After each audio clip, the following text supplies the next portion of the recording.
आप मेरी स्टोरी को सुन चुके हो।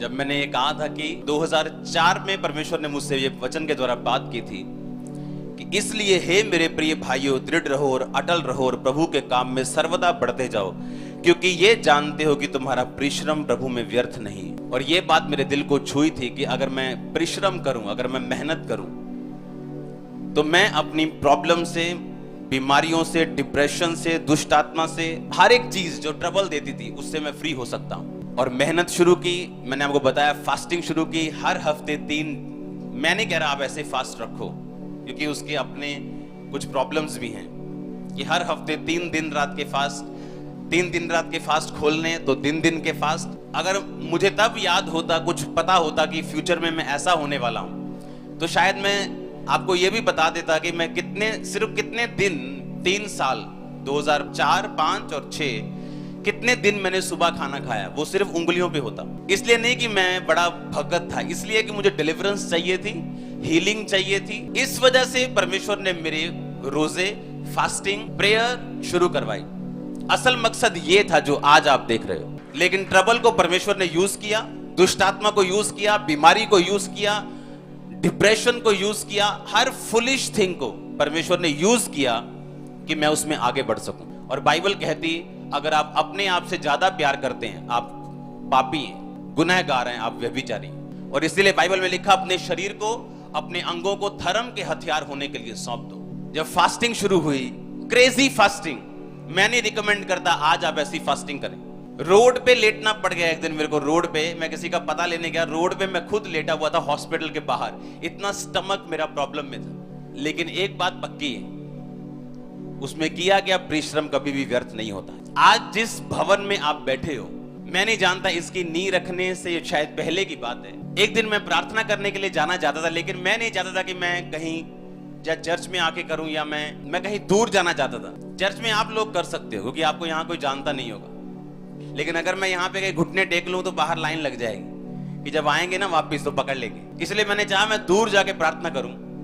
मैंने अपने लड़कों को लिया, गाड़ी में बिठाया, पंजाब के मैं बाहर चला गया। मेरे अंदर बहुत इच्छा थी कि परमेश्वर अपना विजन मुझे दिखाए कि आगे मुझे क्या करना है। और ये आसान चीज नहीं, परमेश्वर के हार्ट को पढ़ना, समझना और उसमें से चीजों को निकालना, ये आसान नहीं। अगर आप किसी का दिल की बात जानना चाहते हैं, आपको उसके साथ समय बिताना पड़ता है। और धीरे धीरे जब आप समय बिताते हैं, वो आपसे अपनी दिल की बातों को करता है। लेकिन अगर उसे मालूम हो कि ये सिर्फ दिल की बात को जानना चाहता है या एक मकसद से आया, आप कभी उसे दिल की बात नहीं बताते। और जब मैंने हिमाचल पार कर लिया, एक जगह हम रुके, एक खड्ड में मैं चला गया जहां पर जानवर होते हैं, तो तेंदुए क्या, बिच्छुए क्या, सब।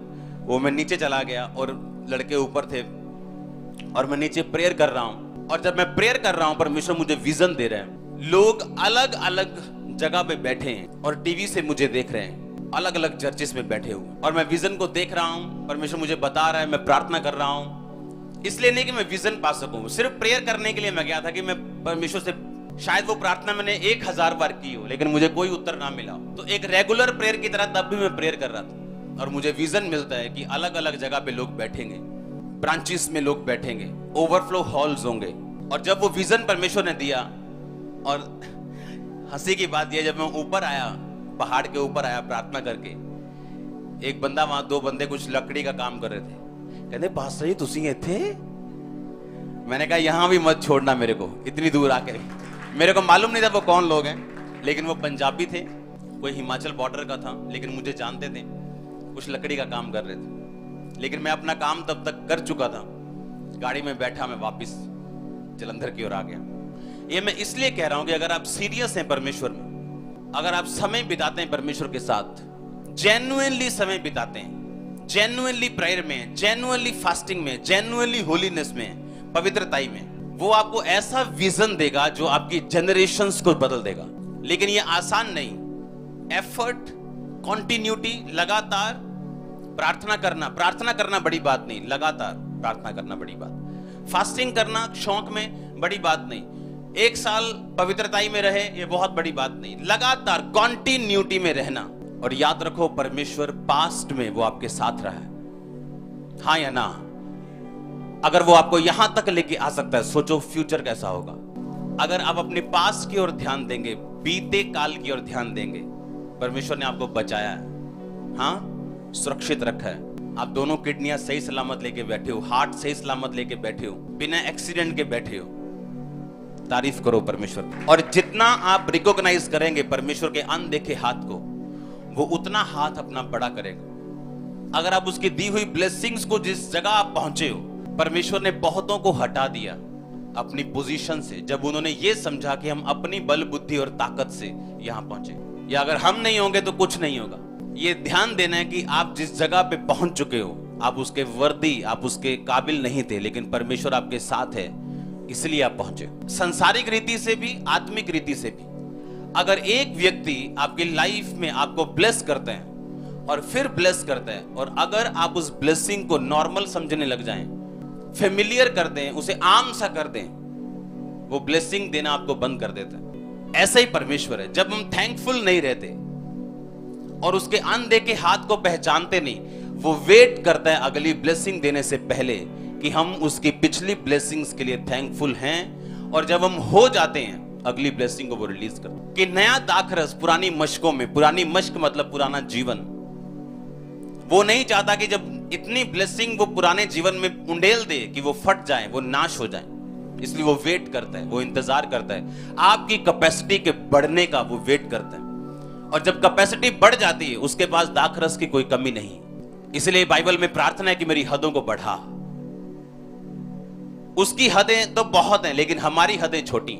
यूनिवर्स को देखें ना, इंटरनेट पे देखें, धरती, सूरज, उसके बाद तारे कितने बड़े बड़े हैं। तो धरती एक मिट्टी के कण के समान है, जितना बड़ा हमारा यूनिवर्स है। एक मिट्टी के कण से भी छोटी है धरती, आप देखो। और यहां पर लोग एक एक मरने के लिए लड़ रहे हैं, जो चीज मिट्टी के कण से छोटी है। ऐसे ग्रह हैं, ऐसे प्लैनेट्स हैं ऊपर, जो पूरे के पूरे 80-90% हीरे के हैं, टोटल हीरे के, पूरा हीरे के। उससे इतने पैसे अगर उसे बेचा जाए आएंगे कि धरती के ऊपर अगर डॉलर्स का ढेर लगा दिया जाए तो वो ढेर चांद तक पहुंच जाएगा। इतना बड़ा है हमारा परमेश्वर। लेकिन हम उससे इसलिए लड़ रहे हैं क्योंकि उसने हमें वीजा नहीं दिया। हम उससे इसलिए नाराज होकर बैठे हैं क्योंकि शादी नहीं हुई। हम उससे इसलिए नाराज होकर बैठे हैं क्योंकि बिजनेस नहीं चल रहा। और अगर हम उसे समझ जाएं और बुद्धिमान हो जाएं और अपने विजन को पकड़ें, प्रार्थना में, फास्टिंग में, डेडिकेशन में, होलीनेस में, तो वो हमें वो विजन दे सकता और हमें बढ़ा सकता। उसमें की गई मेहनत व्यर्थ नहीं जाती। बोलो अपने पड़ोसी को, कभी भी व्यर्थ नहीं जाती अगर हम अपना हिस्सा, अपना स्थान ना छोड़े तो। अगर हमने अपना स्थान छोड़ दिया और पवित्रता से बाहर चले गए तो मेहनत व्यर्थ होती।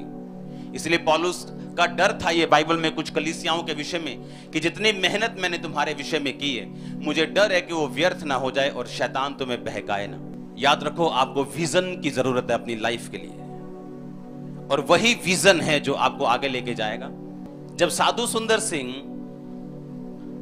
1800 की बात है ये, सिख फैमिली से एक लड़का परमेश्वर में आता है, क्योंकि वो कहता मैं रब नू लभदा सी कौन है वो।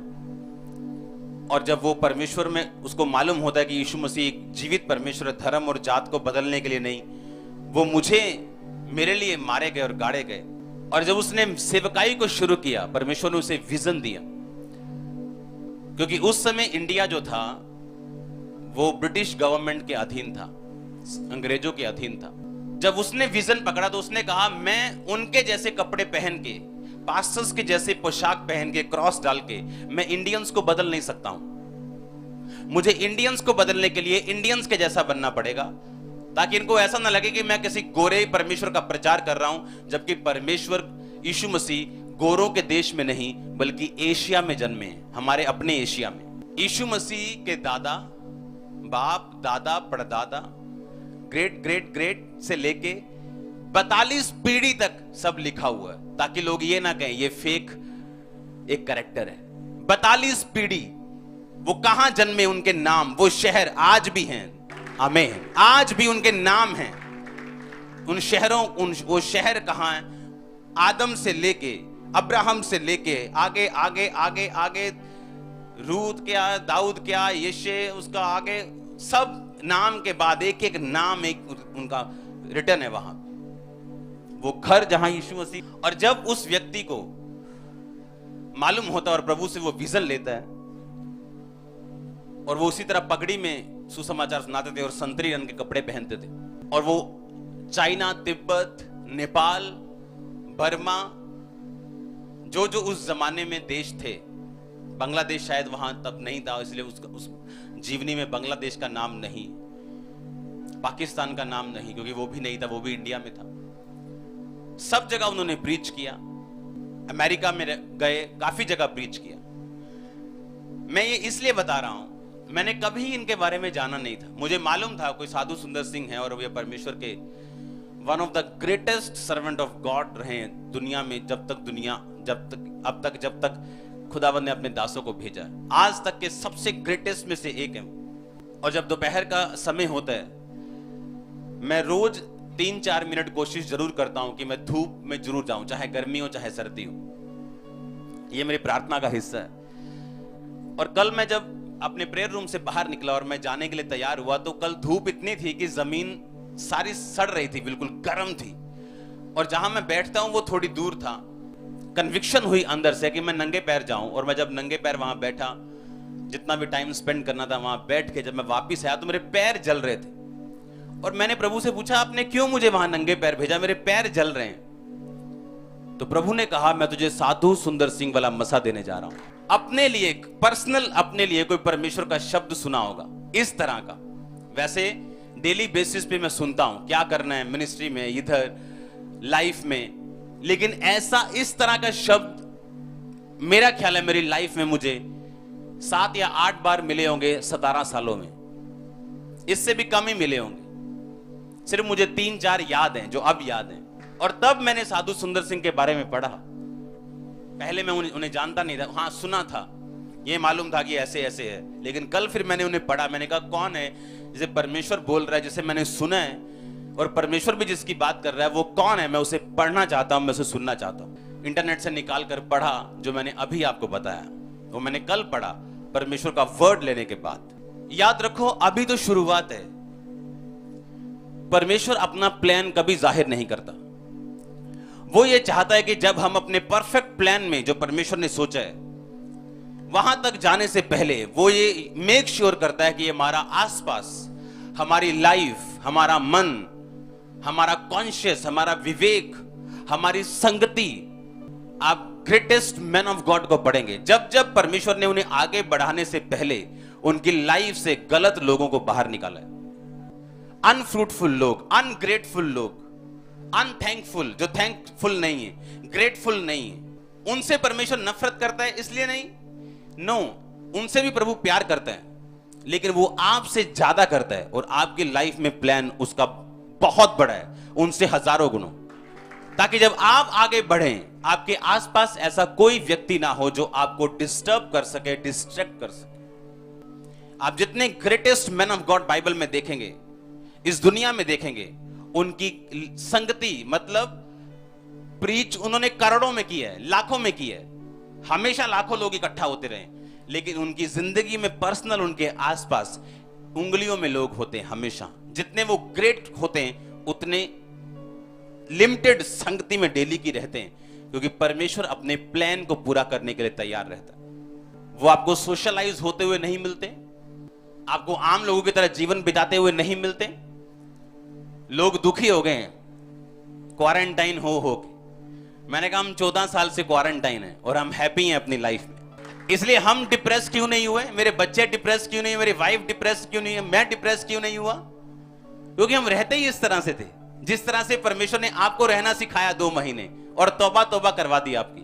और आज भी इस तरह से, जब ये क्वारंटाइन हट जाएगा और पूरी तरह से वायरस, जब इसकी वैक्सीन या बन गया, चला गया, हमारी लाइफ तब भी ऐसे ही है, क्योंकि हम हैप्पी हैं। हम अपना दायरा फालतू लोगों में नहीं रखना चाहते, क्योंकि जो होने वाला है, जो अनॉइंटिंग फ्यूचर में, सोचो अब अगर ऐसा हो रहा है, सोचो फ्यूचर कैसा होगा। इमेजिन करो, आज इमेजिन करो जो अब हो रहा है, जो अब हो रहा है, इसे कभी कभी इंटरनेट पे हम देखते थे, कभी कभी बढ़िया बहुत बड़ी बड़ी हीलिंग, दुनिया की सबसे बड़ी हीलिंग मिनिस्ट्रीज में जो अब हो रहे, उन्हें कभी कभी हम उनकी चर्च में देखते थे, जो आज रेगुलर चर्च में परमेश्वर कर रहे हैं। अपने हाथों को हिलाओ, खुदावंद का आत्मा यहां मौजूद है, उसका आत्मा यहां मौजूद है। एक सिस्टर को मैं देख रहा हूं, आपका गर्भ सही नहीं बना है, लेकिन आप अनमैरिड है, लेकिन आपको प्रॉब्लम्स हैं, आपकी स्कैनिंग भी हुई है, आपका गर्भ, आपका यूट्रस फॉर्म नहीं हुआ है।